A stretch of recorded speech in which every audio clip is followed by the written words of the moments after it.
કઈ રીતની કામગીરી આરોગ્ય વિભાગ દ્વારા ખાલી સુરત સિવિલની ગુજરાતની તમામ હોસ્પિટલો, પીએચસી, સીએચસી સેન્ટરો આની અંદર આવે છે. આ મારો વિભાગ છે અને વિભાગમાં મારે જવું જોઈએ અને હું આવતો હોઉં છું. એ માટે આજે હું સિવિલના માટે સમય ફાળવી સુરતમાં સ્પેશિયલ તમામ વિભાગો, પ્રશ્નો, હજી આનાથી કેટલું સારું કરી શકાય ગરીબ દર્દીઓ માટે.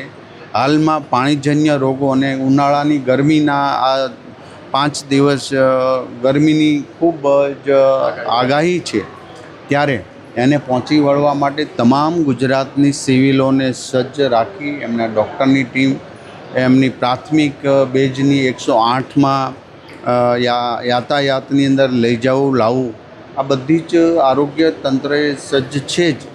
પરંતુ સુરત સિવિલથી હું તમામ હોસ્પિટલો અને અમારી પીએચસી, સીએચસી સેન્ટરો એ બધી સજ્જ રહે એ હેતુ છે. હું અહીંયા પણ ક્ષતિ છે અથવા કંઈ પ્રોબ્લેમ હશે એ જાણીને રાજ્ય સરકાર દ્વારા એ તરત સૂચના આપીશું. સર, બ્લડની વાત છે, તેની વચ્ચે કઈ રીતની કામગીરી અત્યારે ગુજરાતમાં એક પણ બર્ડ ફ્લૂનો કેસ છે નહીં. કોઈએ ગભરાવાની જરૂર નથી. તો પણ મહારાષ્ટ્રના નંદુબાર જિલ્લામાં જે બર્ડ ફ્લૂના કેસ દેખાયા હતા ને ત્યાં પણ કંટ્રોલમાં છે. પરંતુ ગુજરાતની એ બોર્ડર પર પશુપાલન વિભાગ અને આરોગ્ય દ્વારા સંપૂર્ણ અમારી ટીમ સજ્જ છે.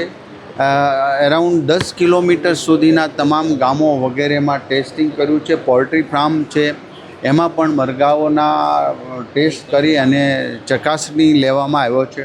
તો ગુજરાતમાં બર્ડ ફ્લૂથી કોઈ ગભરાવાની જરૂર નથી, સાવચેતી રાખવાની જરૂર છે. કારણ કે એક બોર્ડર પરથી ગુજરાતમાં ન આવે અને આજ સુધીમાં એક કેસ આવ્યો નથી, છતાં આરોગ્ય તંત્ર એ બાબતમાં સજ્જ છે અને ચિંતાજનક રીતે આગળ કોઈ પ્રોબ્લેમ ન થાય એ માટે તમામ અમારી ટીમ કામગીરી કરી